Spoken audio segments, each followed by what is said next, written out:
ब्रह्ममुरारिसुरार्चितलिङ्गं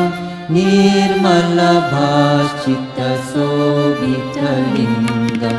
जन्मजदुःखविनाशनलिङ्गं तत्प्रणमामि सदा शिवलिङ्गं ब्रह्ममुरारिसुरार्चितलिङ्गं निर्मलभाषितशोभितलिङ्गं जन्मजदुःखविनाशनलिङ्गं तत्प्रणमामि सदा शिवलिङ्गं देवमुनिप्रार्चितलिङ्गं कामदहं करुणाकरलिङ्गं रावणदर्पविनाशनलिङ्गं तत्प्रणमामि सदा शिवलिङ्गं सर्वसुगन्धसुलेपितलिङ्गं बुद्धिविवर्धनकारणलिङ्गं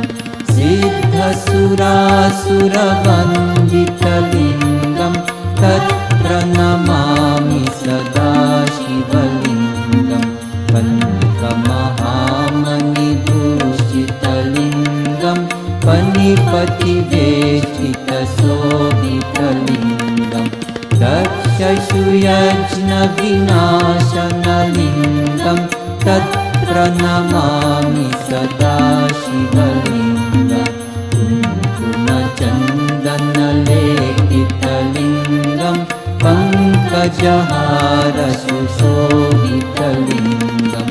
सञ्चितपापविनाशनलिङ्गं तत्प्रणमामि सदा शिवलिङ्गं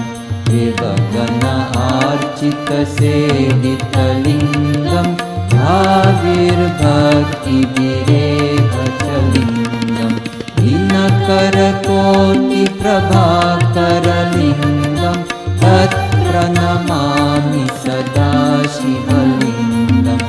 अष्टदश